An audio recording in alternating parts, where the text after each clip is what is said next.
Hola, buenas tardes, ¿cómo están ustedes? Buen domingo. Otra vez juntos para preguntarnos por qué. Y esta vez,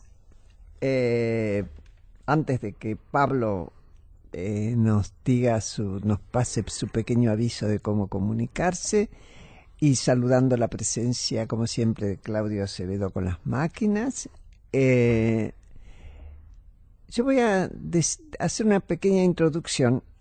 ¿Por qué nos preocupamos hoy por el trabajo? Uno podría decir, bueno, porque la situación económica es difícil, porque hay inflación, se teme al desempleo, etcétera, por esa situación. Pero hay otra cuestión que también nos pone alertas y de lo cual yo quisiera hoy hablar para saber cuánto hay de cierto y cuánto hay de no tan seguro. El avance tecnológico. No sin razón, el avance tecnológico, el reemplazo, hace temer por el reemplazo del trabajo del hombre, del ser humano, hombres y mujeres, claro, por la máquina, por la tecnología en general. Y para que nos cuenten qué es lo que opinan sobre el tema, hemos invitado por un lado a Luis Rapoport, que ya ha estado acá otras veces. Él es economista y hoy es director nacional de políticas regionales en el Ministerio del Interior. A Lucas Sartorio, que es licenciado en economía y estudiante de maestría en finanzas en la Universidad de Itela, y coescribió con Eduardo Levy-Yeyati el libro Después del trabajo, el empleo argentino en la cuarta revolución industrial. Y además está Alfonso Aguilera, que estudió economía en la Universidad de Buenos Aires y fundó una ONG, Impacto Digital. Y esta ONG desarrolla soluciones digitales con incidencia específicamente social. Él, desde muy chico, ya nos va a contar, ha tenido preocupación por el tema social. Bueno, Pablo, buenas tardes. Muy buenas Acá tardes, estamos. Graciela, a nuestros oyentes, nuestros invitados, ¿cómo están? Y ya saben, como todos los domingos, pueden comunicarse a nuestra cuenta en Twitter, @porqueradio, o a nuestro mail, porqueprograma@gmail.com.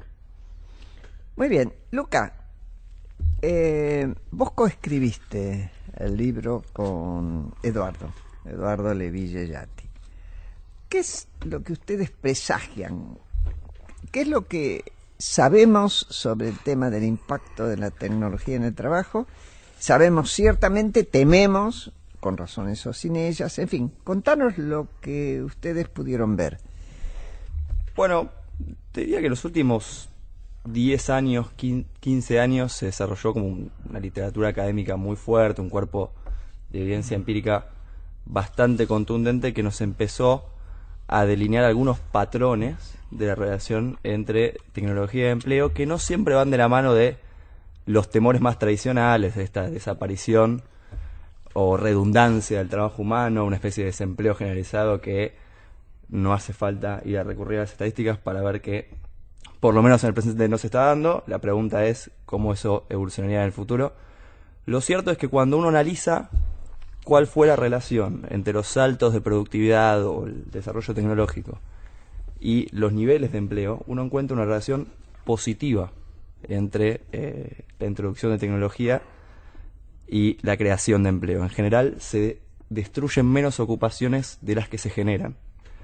¿Por qué se da esto? Porque si bien uno ve esa sustitución fácilmente observable, ¿no?, con el avance tecnológico, un montón de ocupaciones que se vuelven redundantes, lo cierto es que la tecnología tiene un efecto indirecto que, mediante encadenamientos entre las industrias, cuando una industria se vuelve más competitiva, es menos costosa, eso permite abaratar el costo de un montón de industrias que se abastecen con este producto, elevan su producción, elevan el empleo, demandan más insumos. Las empresas que proveen a esta industria producen más, generan más empleo y, sobre todo, cuando los bienes se abaratan, los consumidores tienen más ingresos disponibles para consumir en otras industrias, y lo que se ve empíricamente es que... Empíricamente. Empíricamente, sí, esto no es teoría, esto está comprobado. en los últimos 40 años, se generó más empleo en las distintas industrias que las que se destruyó cuando se iba introduciendo tecnología.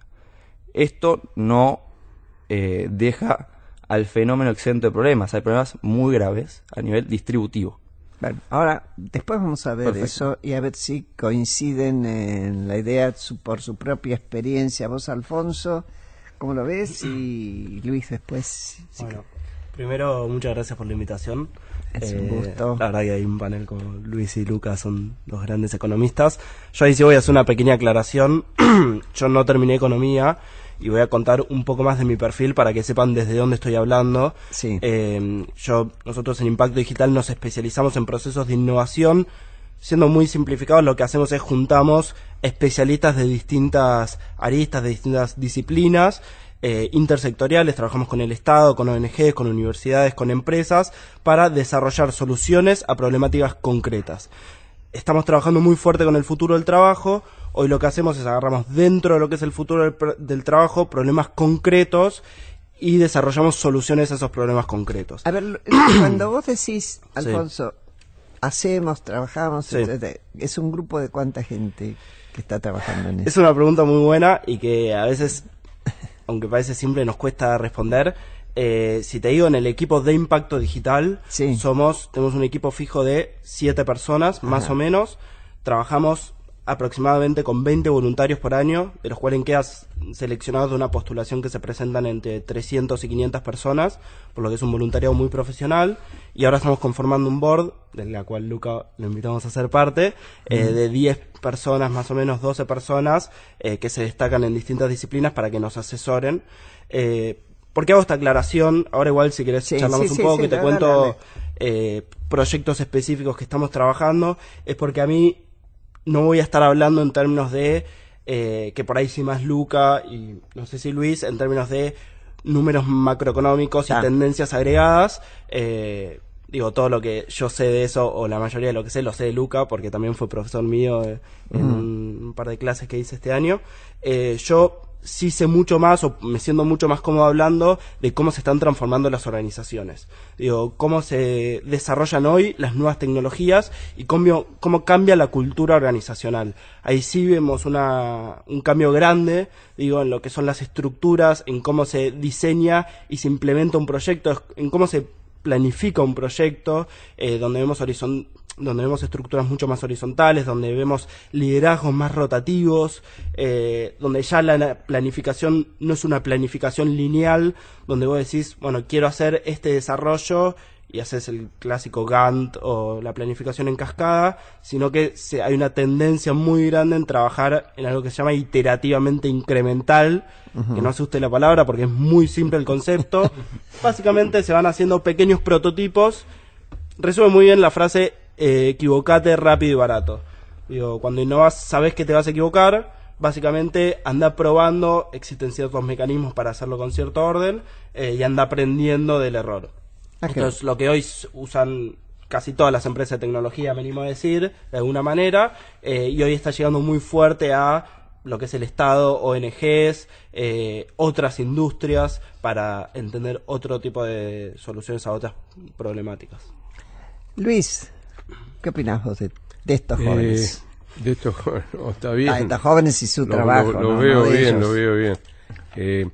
Para agregar lo que decías vos, esta Lucas. Lucas, es una disrupción tecnológica menos dolorosa, diría, que la de fin del siglo XIX, principio del siglo XX. La otra revolución industrial.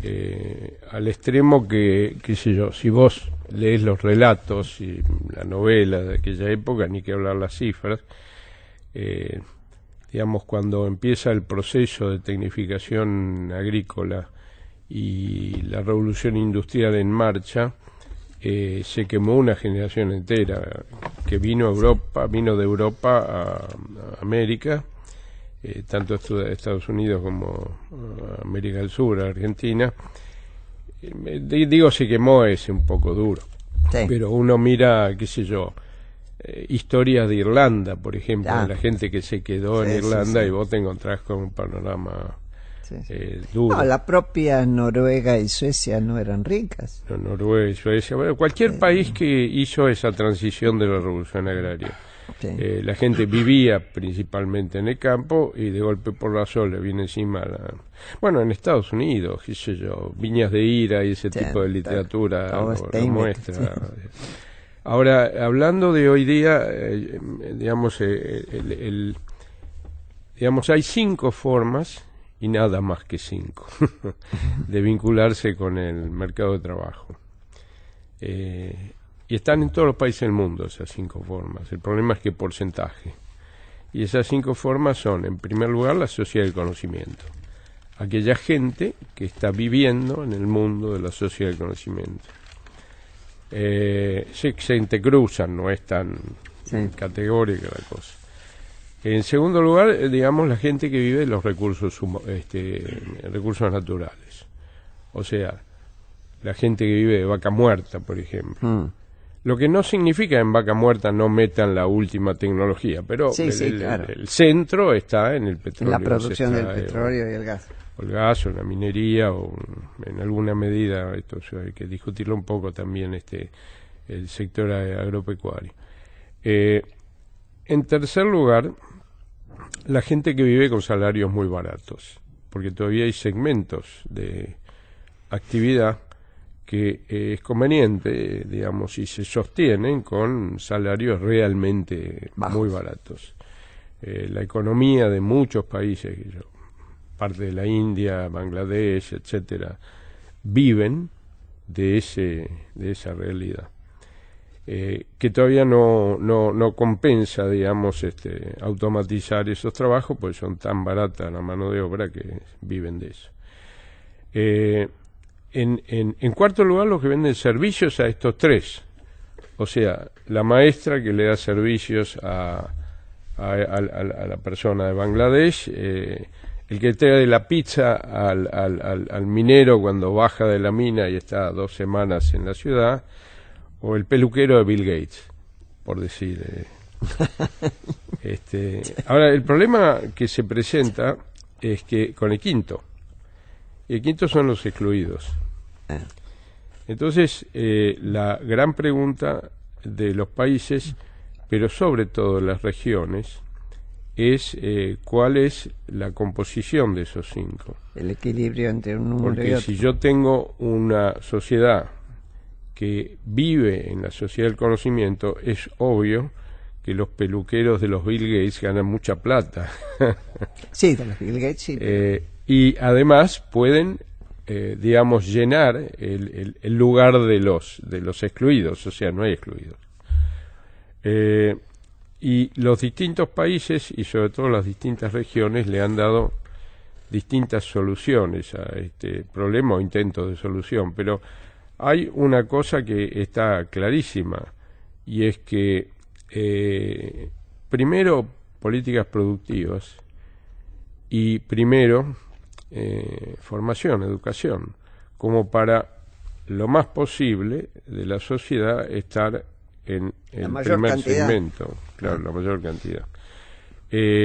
Después hay un problema de políticas públicas que en general es interesante. En Europa, aquellas zonas, porque no se habla más de países, quiero que se entienda que el concepto país, desde el punto de vista de los problemas del desarrollo económico, desapareció.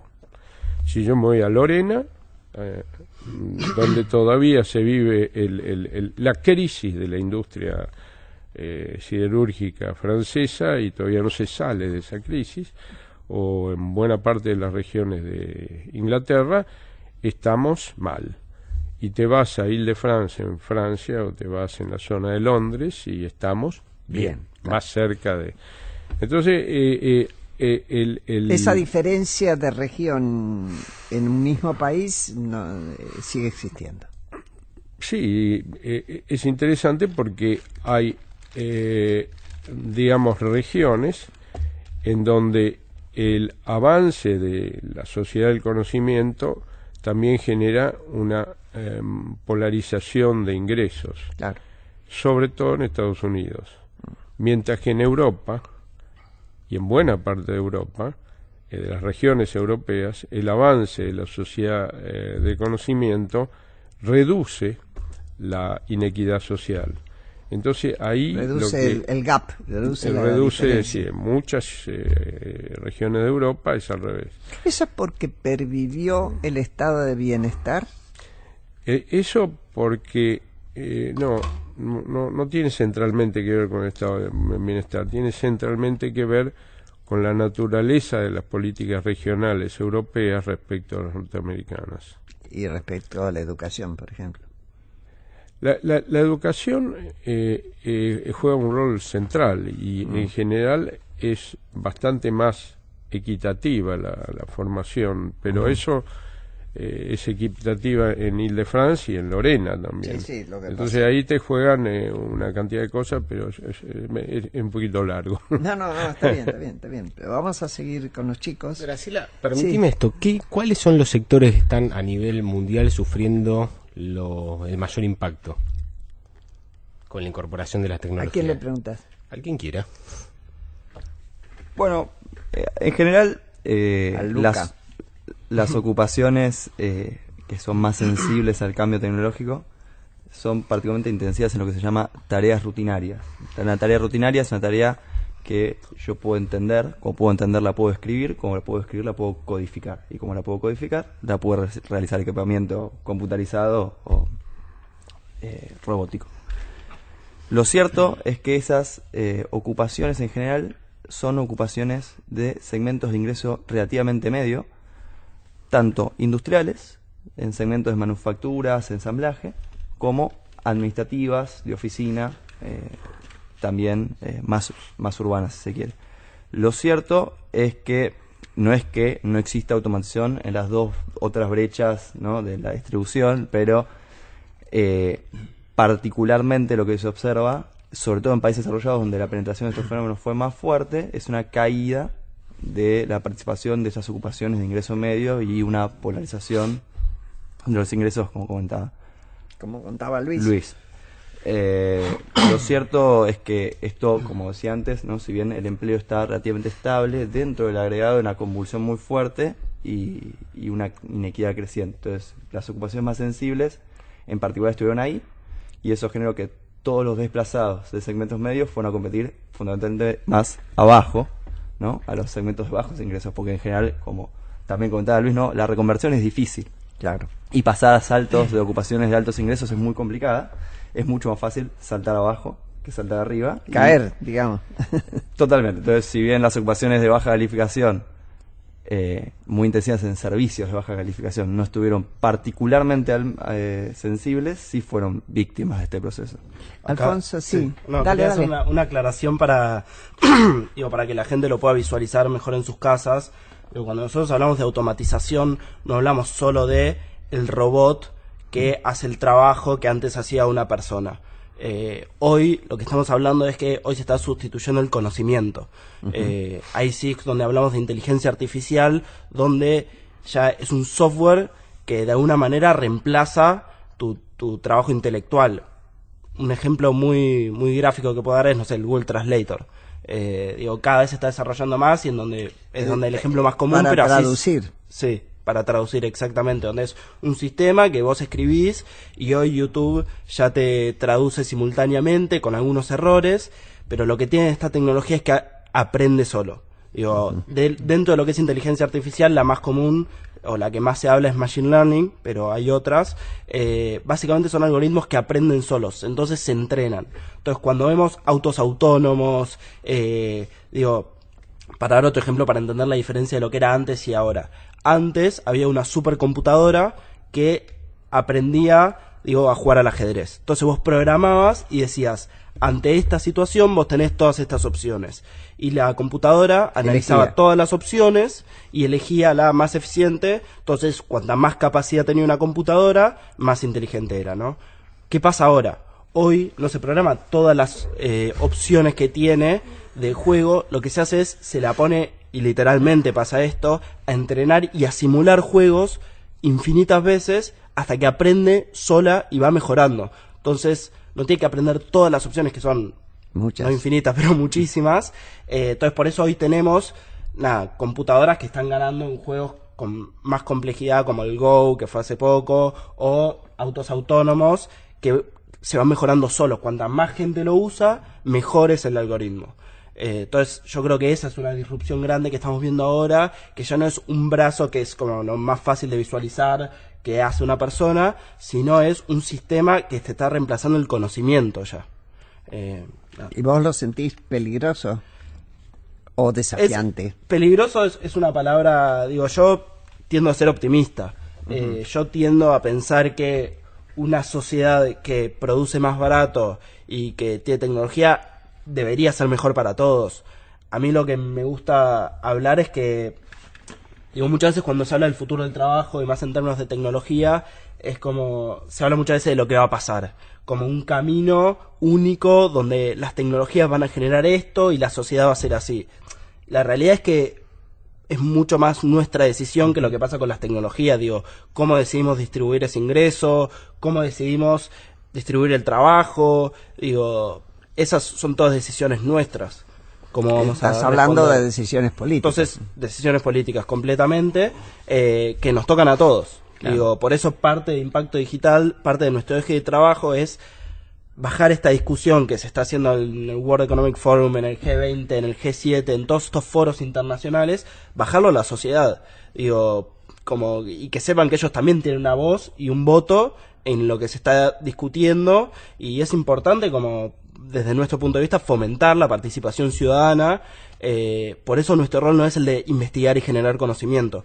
Por eso yo no hablo tanto de eso, ni quiero hablar, porque digo, ahí para eso los tenemos a ellos, que lo hacen mucho mejor.